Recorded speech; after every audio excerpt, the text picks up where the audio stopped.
आज हमारे साथ है Shri R K Hasija advocate. Thank you sir for taking the time to speak with us today. Sir, supreme court ने recently Radhika Agarwal के case में जीएसटी एंड कस्टम्स एक्ट के तहत अरेस्ट के प्रोविज़न को डिस्कस किया है। आप एक प्रैक्टिसिंग एडवोकेट हैं, तो इस डिसीजन के बारे में हम आपसे कुछ जानना चाहते हैं। Your insights on this matter will be invaluable. क्या आप प्लीज़ समराइज कर सकते हैं सुप्रीम कोर्ट के डिसीजन को in the Radhika Agarwal case? Yes, thank you very much.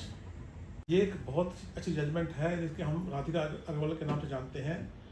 जितनी भी पुरानी जजमेंट्स थी पहले अरेस्ट के ऊपर, उनको सबको कंसिडर करते हुए, जो डिपार्टमेंट के अपने सर्कुलर्स हैं उनको कंसिडर करते हुए, जो लॉ की प्रोविजंस हैं जीएसटी में, कस्टम में, उनको कंसिडर करते हुए ये जजमेंट दी गई है, जो कि कंप्रहेंसिव जजमेंट है। और मैं समझता हूँ कि ये जजमेंट है एक तरह से पूरी गाइडलाइंस है अरेस्ट करने के लिए, उसमें क्या क्या प्रिकॉशन लेनी पड़ती हैं अरेस्ट करने वाले अफसर को भी, और जो अरेस्ट हो रहा है उसके लिए भी क्या क्या है इसके अंदर। तो मैं समझता हूँ कि ये अच्छी जजमेंट है। सबसे बड़ी बात है इसके अंदर ये है कि जो अरेस्ट करने वाला ऑफिसर है उसके पास मटेरियल इन पोजेशन होना चाहिए कि अरेस्ट क्यों किया जा रहा है। उसको बोलते हैं reason to believe. Reason to believe होती है based on certain documents, certain statements, जिसके ऊपर लगता है कि हाँ इस पर्टिकुलर केस में कोई टैक्स की इवेजन हुई है। वो डॉक्यूमेंट्री एविडेंस ऐसा होना चाहिए, सिंपली एक स्टेटमेंट के बेस के ऊपर नहीं होना चाहिए। उस शुड बी सम कॉर्पोरेशन, ताकि वो लगे कि हाँ इसके अंदर अरेस्ट बनती है। और वो जो रीज़न टू बिलीव है रिकॉर्ड में होना चाहिए, चाहे वो डिस्क्लोज ना भी करे इसको, but on the record he should have recorded the reason to believe कि मैं क्यों अरेस्ट कर रहा हूँ। और उस बेस के ऊपर मटेरियल इन पोजीशन को बोलता है कि क्या डॉक्यूमेंट उसके पास होने चाहिए। ये जो रीज़न टू बिलीव है इसकी डिग्री थोड़ी सस्पिशन से ऊपर है, रीज़न टू सस्पेक्ट से ऊपर है। तो एक डिग्री ऑफ अरेस्ट करने की जो है इसके अंदर दी गई है कि it should be above the suspicion. Reason to believe यानी कि यकीन करने योग्य है।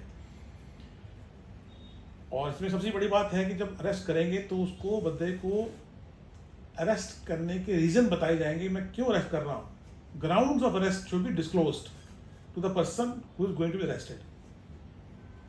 और सबसे बड़ी बात इसके अंदर और है section 41D of the criminal procedure code. पहले क्या होता था कि बहुत सी कंप्लेंट्स आती थी कि अरेस्ट करने वाले बंदे को प्रताड़ित किया जाता था, टॉर्चर किया जाता था, मारा पीटा जाता था, उसकी स्टेटमेंट रिकॉर्ड होती थी, एक तरह से उससे एक्सट्रैक्ट किया जाता था। तो कुछ कोर्ट्स ने डिसीजन दिए थे कि हाँ ओके, अगर आप अरेस्ट हो रहे हैं तो एक आप एडवोकेट की हेल्प ले सकते हैं कि जो एक रीजनेबल डिस्टेंस पे बैठेगा, जो कि हीरिंग डिस्टेंस नहीं है।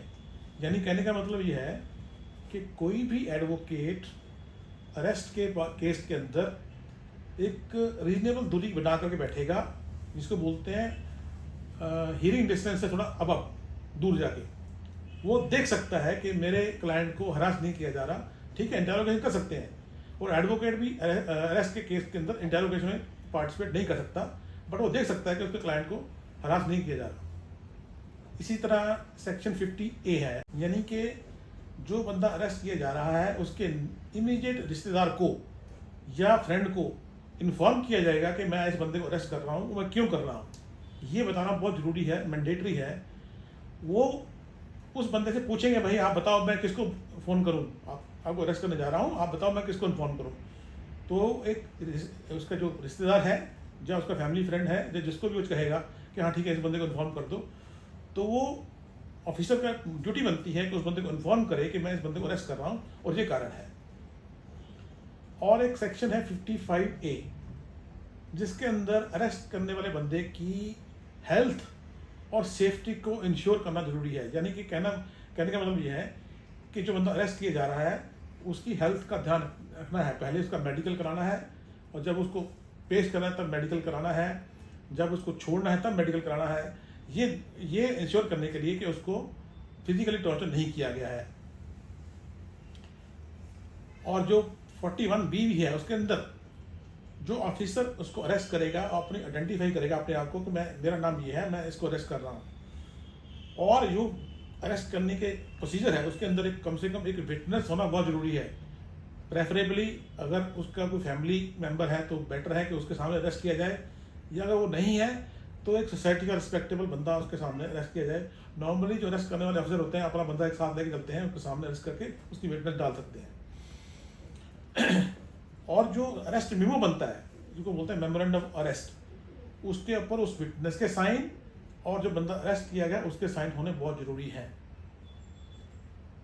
इस टाइम ये कुछ की इसके जो इस जजमेंट के जो बेसिक फीचर्स हैं, जो मैं समझता हूँ बहुत अच्छे हैं, जो आने वाले टाइम में अफसरों को इसी को ध्यान रखना पड़ेगा। अरेस्ट क्यों करना होता है? अरेस्ट की 2-3 कारण हो सकते हैं। अरेस्ट क्यों करना होता है? अरेस्ट होता है कि एक तो जो पर्सन अक्यूज्ड है वो कोई एविडेंस को टेम्पर करने की कोशिश ना करे या कोई विटनेस को इन्फ्लुएंस करने की कोशिश ना करे, इसलिए अरेस्ट किया जाता है ताकि वो एविडेंस के तौर पे उसका जो केस है इंटैक्ट रहे ड्यूरिंग इन्वेस्टिगेशन। जब तक वो अरेस्ट रहेगा ये कोशिश रहती है कि वो एविडेंस को टेम्पर ना करे और गवाहों को प्रभावित ना करे, इसलिए अरेस्ट किया जाता है। एक अलग कारण ये भी हो सकता है कि लगता है कि वो रिपीट ना करे ऑफेंस को, तो अवॉइड दैट कि he should not repeat the same case of same type of refund sorry. तीसरा कारण ये भी हो सकता है कि अक्यूज बंदा उसी ऑफेंस को दोबारा रिपीट करने की कोशिश ना करे, तो इसलिए भी कोशिश की जाती है कि उसको हटाने के लिए, उसको रोकने के लिए अरेस्ट किया जा सकता है। अब बेल की बात करें तो बेल के केस के अंदर ये एक जनरल रूल है कि bail should be the rule and jail should be the exception. कहने का मतलब ये है कि हमें खामखा लोगों को अरेस्ट करके जेल में नहीं भरना। उसकी वजह ये हो सकती है कि सपोज केस 3 साल चलता है, 4 साल चलता है, 5 साल चलता है, अगर बंदा कस्टडी में रहा और बाद में वो जीत गया तो कल को वो as a human right violation के चक्कर में वो क्लेम कर सकता है कि मेरे को डैमेज दिए जाएं क्योंकि मेरे को बिना वजह से इतनी देर अरेस्ट रखा गया। तो कोशिश ये रहती है कोर्ट्स की कि उसको बेल इमीडिएटली दे दी जाए, अनलेस अदरवाइज ये देखा जाता है कि बंदा उसको ऑफेंस को रिपीट ना करे, एविडेंस को टेम्पर ना करे और गवाहों को इन्फ्लुएंस ना करे।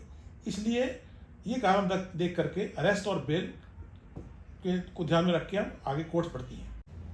सर, हमेशा एक डाउट रहता है कि कस्टम्स एंड जीएसटी के केसेस में क्या कोई टैक्स पेयर एंटीसिपेटरी बेल के लिए अप्लाई कर सकता है, और क्या एंटीसिपेटरी बेल सिर्फ एफआईआर के लिए डाली जा सकती है? इसके बारे में हमें कुछ बताइए। और इसके अंदर एक और इम्पोर्टेंट चीज़ हुई है जिसके अंदर एंटीसिपेटरी बेल के बारे में कहा गया है। यस, एंटीसिपेटरी बेल एक बंदे का राइट है जो आप एक लोकल कोर्ट में या हाई कोर्ट में एक एप्लीकेशन डाल सकते हैं कि मेरे को लग रहा है कि मेरे को इस केस में अरेस्ट किया जाएगा। एक चीज़ बता दें पहले कि कस्टम्स और जीएसटी के केसेस में कोई एफआईआर नहीं होती है, क्योंकि एफआईआर होती है नॉर्मली क्रिमिनल केसेस के अंदर, बट पैरेलली डिपार्टमेंट एक चालान पेश करता है कोर्ट के अंदर। तो सिमिलरली अगर किसी को बंदे को लगे कि मेरे खिलाफ कोई इन्वेस्टिगेशन चल रही है और मेरे को लगता है कि अरेस्ट करने की एप्रीहेंशन हो सकती है, तो आदमी जो है उस पर्सन जो है लोकल कोर्ट में या हाई कोर्ट में एक एप्लीकेशन डाल सकता है एंटीसिपेटरी बेल के लिए। लेकिन उसके लिए क्लियर डॉक्यूमेंट्स या लाइकलीहुड उसको प्रूव करनी पड़ेगी कि मेरे को लगता है कि अरेस्ट होगा, किस लिए होगा, क्यों होगा, ये कारण है। ऐसे नहीं आप सीधी आप एप्लीकेशन डाल सकते, लेकिन डॉक्यूमेंट्री बेस के ऊपर हाँ लगता है कि क्यों अरेस्ट किया जा रहा है, कि मेरे को समन इशू हुए हैं इसलिए मेरे को बार बार बुला रहे हैं, तो मेरे को लगता है कि डर है कि मेरे को अरेस्ट किया जाएगा, तो लाइकलीहुड ऑफ अरेस्ट प्रूव करनी जरूरी है ताकि वो एंटीसिपेटरी बेल उसको ग्रांट की जा सके अगर वो उसका केस सही है तो। सर, इस डिसीजन को इम्प्लीमेंट करने में क्या कस्टम्स एंड जीएसटी डिपार्टमेंट को कोई दिक्कत आ सकती है? अब बात कर रहे हैं कि जो इस जजमेंट के अंदर आया कि जो प्रोसीजर फॉलो करने की बात है, नॉर्मली जीएसटी के केस के अंदर कमिश्नर के पास पावर है ऑर्डर करने की, अरेस्ट करने की। तो मैंने जैसे पहले बताया, commissioner has to record reason to believe कि क्यों अरेस्ट किया जा रहा है, तभी वो रिकॉर्ड करके ऑफिसर को अथराइज करता है कि हाँ ठीक है इसको अरेस्ट कर लो। वो जो रीज़न टू बिलीव है इन फाइल होना चाहिए, जरूरी नहीं है कि उसको डिस्क्लोज किया जा सके। मैं समझता हूँ कि जो ऊपर प्रोसीजर मैंने आपको पहले प्रोसीजर बताए हैं कि सारे फॉलो करने पड़ेंगे। ये थोड़ा कंप्रहेंसिव हो चुका है कि डिपार्टमेंट वालों को इसके लिए सारा डिटेल प्रोसीजर फॉलो करना पड़ेगा, जैसे मैंने आपको बताया। सर, अकॉर्डिंग टू यू इस डिसीजन का क्या इम्पैक्ट होगा उन इन्वेस्टिगेशंस में जहां अरेस्ट के चांसेस हैं? कि अगर प्रॉपर प्रोसीजर फॉलो नहीं किया गया डिपार्टमेंट के द्वारा, जैसे मैंने ऊपर बताया, तो क्या होता है कि कोर्ट इसको स्क्रूटनी करेगी और ये कोर्ट कह सकती है कि ये जो अरेस्ट है इलीगल है और उसको बंदे को छोड़ना पड़ेगा। तो बेटर यही होगा डिपार्टमेंट के लिए कि उसको प्रॉपर प्रोसीजर फॉलो करें, जैसा कि सुप्रीम कोर्ट ने इसके अंदर गाइडलाइन दी है। हाँ, इसमें टाइम लगेगा, अफसरों को ट्रेनिंग देनी पड़ेगी और अफसरों के लिए ये बड़ा हरक्यूलिन टास्क हो जाएगा। जब तक अफसर प्रॉपर्ली ट्रेन नहीं होंगे तो कोई ना कोई गलती हो जाएगी, तो उसके लिए चांसेस यही रहेगा कि सुप्रीम कोर्ट या हाई कोर्ट उसको बोल सकते हैं कि ये अरेस्ट इलीगल है और उस आदमी को छोड़ना पड़ेगा। जहाँ तक मैं समझता हूँ प्रिकॉशन लेने वाली बात, मैं समझता हूँ कि जो भी इन्वेस्टिगेशन के दायरे में आता है तो उसको चाहिए कि डिपार्टमेंट से पूरा कोऑपरेट करे, जितने भी सम्मन्स आते हैं उसको कंप्लाई करे। किसी वजह से वो सम्मन अटेंड नहीं कर पाता तो उसका कम से कम एक प्रॉपर जवाब दे कि मैं क्यों नहीं आ पा रहा। Every document has to be replied with, every letter, every query, every summon has to be complied with. हो सके तो पॉसिबली जो रिकॉर्ड मांगेंगे हैं पहले दे दिए जाएं। अगर आप फिजिकली नहीं जा पाते तो कम से कम ये रहेगा कि आप डिपार्टमेंट को लगेगा कि हाँ, ये आपको कोऑपरेट कर रहा है। तो उसमें अगर आप उसको एवेड नहीं करते हैं, आप उससे भागते नहीं हैं, तो चांसेस यही हैं कि आपको अरेस्ट नहीं किया जाएगा, क्योंकि आप कोऑपरेट कर रहे हैं। एक लॉयर से पर्सपेक्टिव से आप क्या एडवाइस देना चाहेंगे टू टैक्स पेयर्स जिन्हें डर है अरेस्ट का?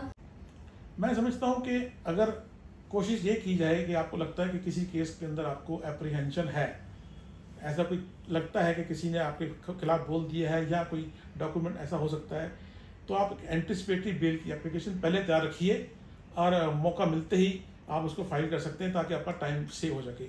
मैं समझता हूँ इस तरह की प्रिकॉशन लेने में आपका फ़ायदा रहेगा। Thank you for sharing your valuable insights. You have been very helpful in understanding the Supreme Court ruling. Thank you.